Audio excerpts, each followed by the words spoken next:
Every day, when the sun smiles in my face, I remind myself to keep fighting.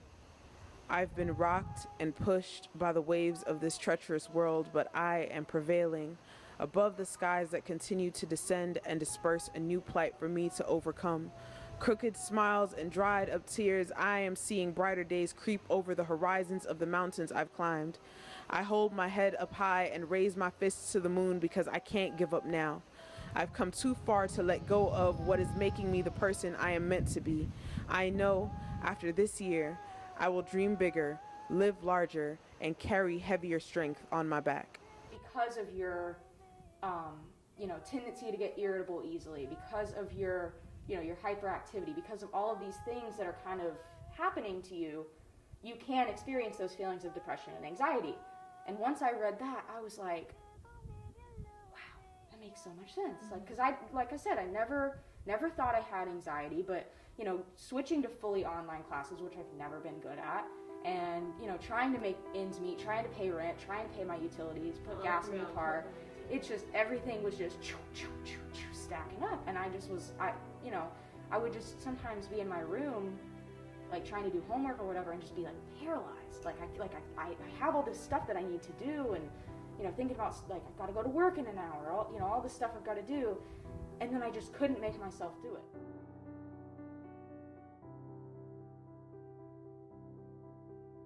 Having that human contact is extremely important and is actually essential for us. And so, this is a contradiction in terms of the things that normally we would want to be doing.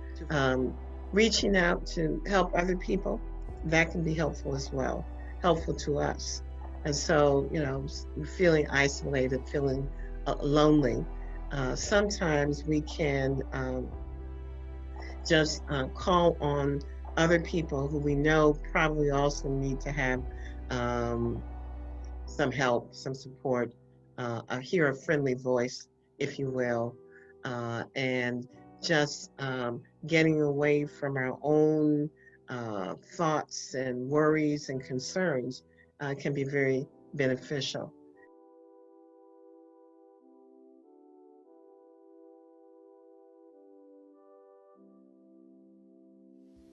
I don't want to say she keeps me sane, but she definitely keeps me on my toes. It's like having a kid. I'm fully 100% in agreement that if anybody is thinking about having a kid, get a cat first. Get a cat or a dog first. Preferably a cat. Like they are. Well, you don't have to like scoop their. Well, you do have to scoop their poop, but you don't have to like take them out to poop or anything like that. But they're very. You have to take care of them. So their responsibility for sure. I got her. I want to say impulsively, but it was definitely impulsive. She gets a call. So I was still living with my mom then. She gets a call, and it's the shelter, like, hey, is it okay if, there's a cat there? She's like, sure, why not? But since then, yeah, she's definitely been this little crazy girl I gotta take care of. But she definitely helps me too when I'm like at night, if I'm, kind of having one of those nights, especially where I'm just like, I'm this big mess of emotions up here, and I'm like, I don't really know what to think, like, I don't know what's going on, I don't know why I'm feeling like this. She's actually very good, especially at night when we're like laying down, about like knowing like when I need some space and when like, I want that attention from her, like that, a snuggle, a good old snuggle. But she's a real good cat. She's, like I said, she keeps me on my toes for sure. But I would rather have her and her craziness than just just a cat that just sleeps all day. Because I think I've had 2 cats before her. Out of those 2 cats, I don't think she sleeps nearly half as much as them.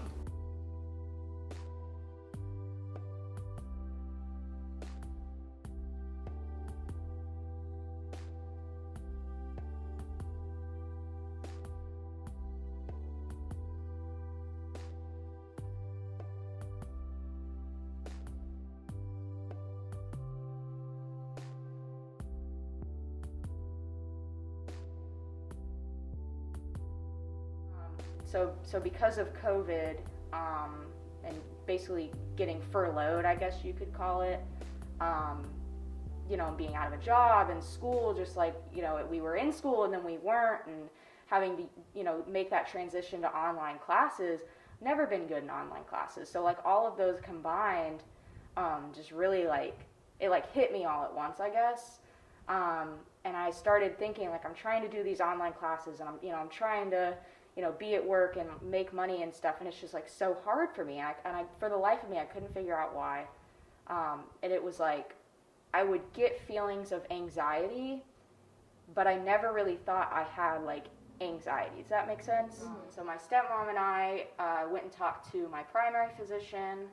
My primary was like, yeah, that's textbook stuff you're telling me that you're feeling.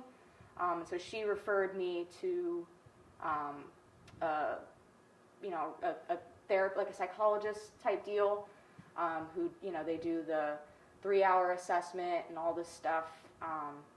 And it was like, from there, it was like, yeah, like it's a no-brainer. Like it's definitely ADHD.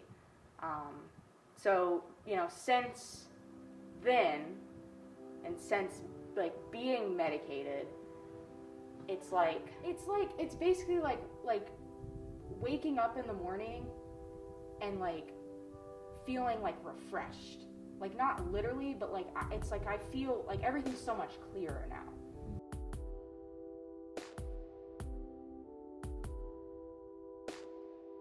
So to think about activities that we enjoy engaging in. So it might be hobbies, and we might even try to pick up a hobby during this time. There's a lot that's on YouTube in terms of things that we could potentially do or learn, interests that we might have. And so, you know, that's something that I encourage people to do, to take time out to develop themselves during this. Just kind of like have ideas in my head, because I have to put it on paper or else I won't be able to see it through.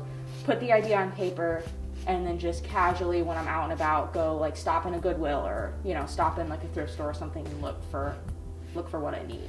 And so definitely like doing stuff like that with my hands and being able to see something come from my imagination outward, like to be able to actually produce what I want, is like, that is something, and it's so trivial, I know, it's so silly, but that is something that is so rewarding to me, especially as someone with ADHD. Like to actually be able to have a project from start to finish and be able to do it is one of the most rewarding things that someone with ADHD can do, without a doubt.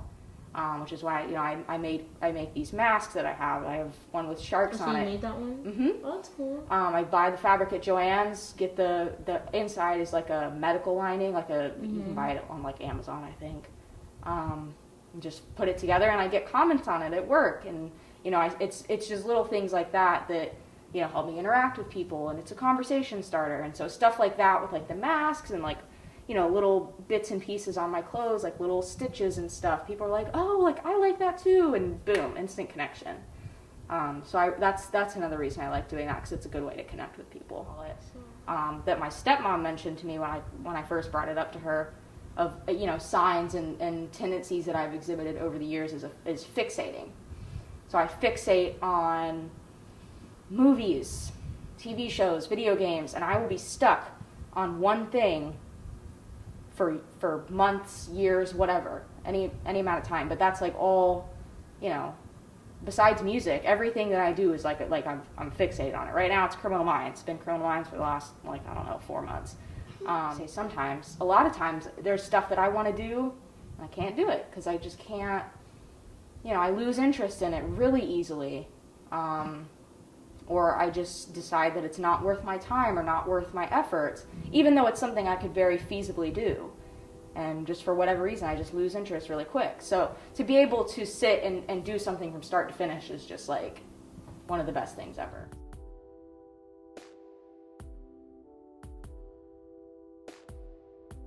Like you take the time to shower and you take the time to exercise, hopefully. It's also important to take the time to take care of your mental health. So taking time to sleep, taking time to Do the things that lead you to creating healthier meals instead of just grabbing the first thing that's available.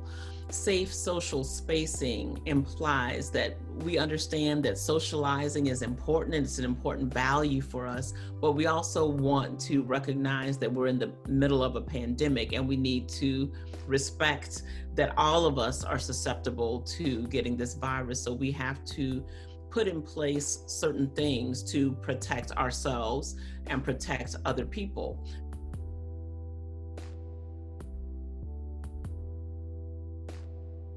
Importance of limiting access to all the social media.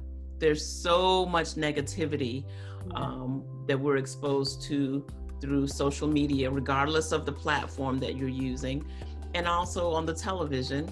It's just lots of bad news, and they're saying the same thing over and over and over again. And that really starts to weigh on people after hearing that, so often. And another thing I would also suggest is things like mindfulness and meditation. That can be extremely helpful, particularly if you're feeling very anxious and are, concerned about, what's going to happen. Regularly is developing and maintaining a gratefulness journal, but we don't often think about what we still have. Journaling is very helpful in helping people to track their thoughts about the way they're feeling, and stay connected to themselves, right? We often don't think about connecting to ourselves, but we need to connect to ourselves. We need to connect with other people. We need to connect with the world. So making sure that you spend a bit of time doing all of those things is really important. Like, I know sometimes that the things that I feel and the impulses that I get, because God, do I do impulsive things. Like, I'll just wake up one morning and I'll be like, I want to go get a tattoo. I have 5 tattoos that I just woke up one morning and was like, I'm going to go get a tattoo. I don't regret them, but it's just stuff like that I for years I didn't know why I did it. And now, regardless of the medication that I'm on, regardless of the little therapy sessions, telemed that I do with my psychologist, it's like I feel better because I know that the reason that I do these things, I go get bangs randomly because I want them, I go get a tattoo, I go buy clothes, I feel better because I know there's a reason for it. I think mental health has really benefited a great deal from people like Taraji P. Henson, who has the Henson Foundation, where she advocates for mental health. As respected individuals come out and talk more about it, particularly African American females talk more about it, then people are saying, yes, maybe I do need to go in and talk to someone who's a professional in working in mental health because of how I've been feeling. And so those of us who are mental health professionals are really pleased that people have been much more open and not ascribing to the same stigmas that have long plagued community regarding mental health. Because you see the same thing happening when we have other natural disasters, that people recognize the importance of coming together to help and to support each other. The value of community seems to be appreciated at those moments when we're going through mutual hardships and suffering and things of that sort. And hopefully we can retain the memory, though, because we truly do need each other. And I think that if we are able to kind of maintain this memory, continue this kind of behavior, then I think long-term we could probably see reductions in things like suicide and even homicide and things if we are able to recognize the importance of community, the fact that we do need each other, and that we're able to develop structures that are much more supportive of each other. I agree.